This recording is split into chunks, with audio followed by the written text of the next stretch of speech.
في سنة 1990 تحصل حادثة تهز مصر كلها.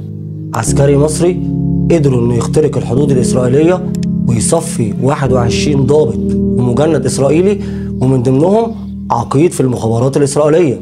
طبعا حضرتك بتقول لي ثانية واحدة، انت بتقول عسكري مصري؟ عسكري مصري واحد هو اللي عمل كل ده؟ طب ازاي عسكري مصري واحد يقدر يعمل كل ده؟ وايه اللي خلاه يعمل كده؟ وهل كان في حد بيساعده ولا لأ؟ وازاي قدر يخترق الحدود الإسرائيلية؟ وهل بعد ما خلص العملية استشهد ولا قدر يرجع تاني للأراضي المصرية؟ هقول لك كلامك مظبوط، تعالى جاوبك. هنتكلم النهاردة عن حكاية العسكري أيمن، الشاب اللي عنده 23 سنة وقرر انه يضحي بحياته لمجرد ان عسكري إسرائيلي أهان علم مصر. في سنة 1990 كان أيمن زيه زي غيره من العساكر في الجيش المصري بيأدي خدمته على نقطة في الحدود في مواجهة مطار رأس النقب، وفجأة وأثناء ما كان أيمن واقف بيأدي خدمته في أمان الله بيتقطع الحبل بتاع العلم المصري اللي موجود جنبه ويطير يدخل الحدود الإسرائيلية، وساعتها يظهر عسكري إسرائيلي ويروح واخد العلم المصري يمسح بيه جزمته. طبعا مين الدم جري في عروقه؟ أكيد العسكري أيمن، واللي راح طالع على القائد بتاعه وقال له على اللي حصل. المهم القائد بتاعه هداه وقال له ما تقلقش يا أيمن واحنا هنتصرف. فضل أيمن مستني يوم واثنين وثلاثة وما حصلش حاجة، وفي اليوم الرابع يظهر نفس العسكري الإسرائيلي ومعاه مجندة إسرائيلية ويقوم فارد العلم المصري ويمارسوا الرذيلة فوق العلم المصري. وساعتها قرر أيمن إنه مش هيرجع لحد، وإن الجزاء اللي عمله العسكري الإسرائيلي هو الموت، وراح باصص للعسكري الإسرائيلي وقال له طلبت موتك يا عجل. وكانت خطة أيمن ساعتها إنه يموت العسكري الإسرائيلي اللي أهان العلم المصري، لكن تحصل حاجة تخلي أيمن يغير تفكيره ويغير خطته. بعدها بيومين تقريبا تحصل مذبحة الأقصى، واللي راح ضحيتها المئات من الشعب الفلسطيني. وساعتها يقرر أيمن إنه يغير خطته ويقرر إنه ينتقم لعلم مصر وللمسجد الأقصى. وقعد أيمن 46 يوم بيخطط للعملية. 46 يوم أيمن ما بيعملش أي حاجة في حياته غير إنه بيراقب ورديات الحراسات وأوقات تغيير الخدمات وأجازات الضباط والجنود الإسرائيليين. والأهم من كل ده إنه كان عايز يختار الميعاد المناسب عشان يكون العسكري الإسرائيلي اللي أهان العلم المصري موجود. وأثناء ما كان أيمن بيراقب التحركات على الجانب الإسرائيلي كان كل يوم بيجري 15 كيلو، وده لأن أيمن كان محتاج يجري مسافة كبيرة لغاية ما يخترق الحدود الإسرائيلية. ده غير إنه رايح يشتبك مع العدو، مش رايح ينفذ عملية استطلاع ويرجع. وفي خلال ال 46 يوم اللي كان أيمن بيخطط فيهم للعملية ما فكرش مرة واحدة إنه يرجع عن اللي في دماغه، لدرجة إنه لما نزل أجازة راح رايح لكل أصحابه وحبايبه وأهله وكأنه بيودعهم. أيمن كان عارف إن الخطة اللي هو حاططها خطة إنك لميت وإنكم لميتون. أيمن الشاب الصغير اللي لسه في بداية العشرينات ما كانش فارق معاه إنه يروح وما يرجعش. أيمن كان طالب الشهادة، وأول ما يبدأ أيمن في مرحلة تنفيذ العملية تظهر له مشكلة كانت ممكن تكون السبب في إن العملية تفشل حتى من قبل ما تبدأ. هجيب الذخيرة منين؟ ما هو مش معقولة هعدي كل المسافة دي واخترق الحدود الإسرائيلية وما يكونش معايا غير خزنة واحدة مش هعرف أعمل بيها اللي أنا عايزه. وفجأة تيجي الفرصة لأيمن على طبق من ذهب، الكتيبة كلها مشغولة بتتفرج على التلفزيون، ويقدر أيمن في الوقت ده إنه يدخل مخزن السلاح وياخد كل الذخيرة اللي هو محتاجها من غير ما حد ياخد باله. وكده أيمن جاهز لتنفيذ الخطة.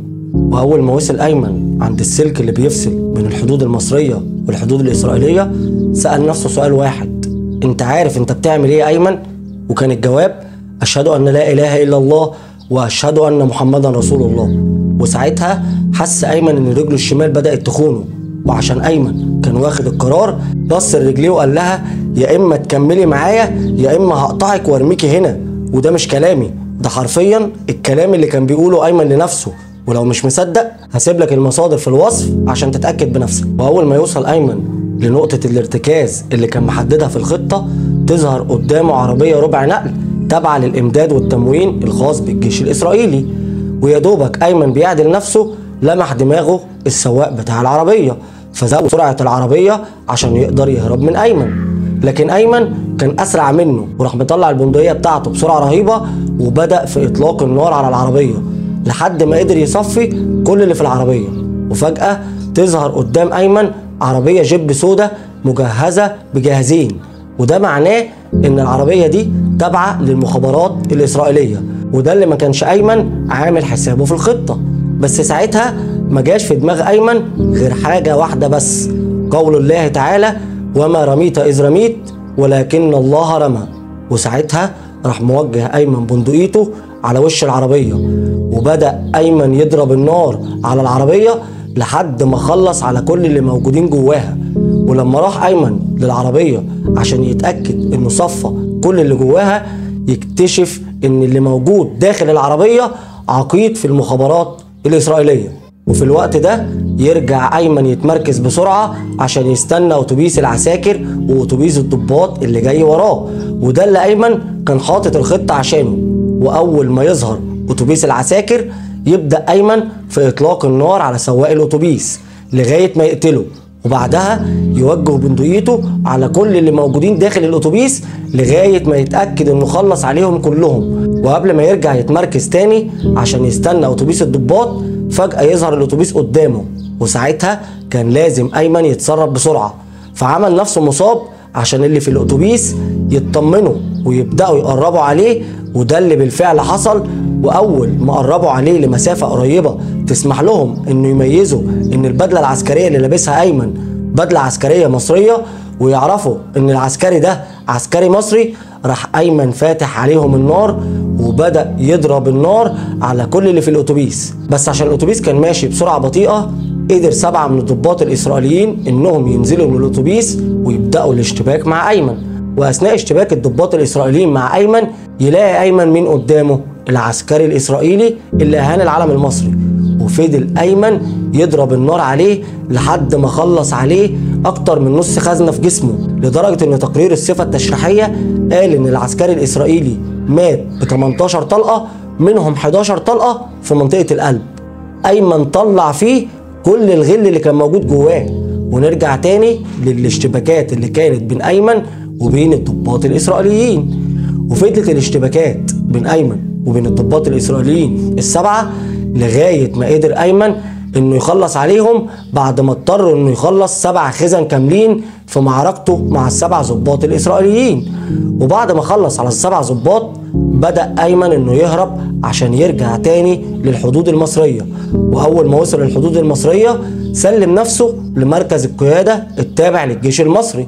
هتقول لي ايمن عمل كل ده ورجع لغايه مصر سليم؟ هقول لك كل اللي كان في ايمن كان مجرد خدش في دماغه بسبب طلقه عدت من جنب راس ايمن اثناء الاشتباكات مع الجنود الاسرائيليين. طبعا انت مستني تعرف دلوقتي ايه اللي حصل مع ايمن لما رجع لمصر، وايه هو رد فعل القيادات اللي موجوده في الجيش المصري، وهل ايمن اتكرم ولا اتقدم للمحاكمه؟ هقول لك على الرغم من ان ايمن اتقدم للمحاكمه العسكريه واتحكم عليه ب 12 سنه سجن، الا ان كل قيادات الجيش المصري كانت شايفه ان ايمن راجل، كانت بتتعامل مع ايمن احسن معامله. ده غير كمان ان ايمن كان بالنسبه للشعب المصري كله بطل، قدر ينفذ عمليه مستحيله داخل العمق الاسرائيلي ويرجع تاني ومن غير ما حد يقول له انت بتعمل ايه. وهنا لازم اقول لك على التقارير الرسميه اللي صدرت من اسرائيل بخصوص الحادثه عشان تعرف قد ايه ايمن كان شجاع وكان رايح ومش راجع، لدرجه انه كتب جواب لوالده وقال له احتسبني عند ربنا شهيد. والتقارير الاسرائيليه قالت ان الحادثه دي اسفرت عن مقتل 21 ضابط ومجند اسرائيلي، بالاضافه لاصابه 20 ضابط ومجند اسرائيلي باصابات خطيره. ده غير المجند الاسرائيلي واللي نفذ ايمن العمليه عشانه اتقتل زي ما قلت لك قبل كده ب 18 طلقه، منهم 11 طلقه في منطقه القلب. اياك تستفز عسكري مصري لانه ممكن يسامح في اي حاجه الا انك تهين بلده. والسؤال دلوقتي لحضرتك، تفتكر لما عسكري مصري واحد قدر ينفذ عمليه بالشكل ده، امال لو جيش كامل من خير اجناد الارض هيقدر يعمل ايه؟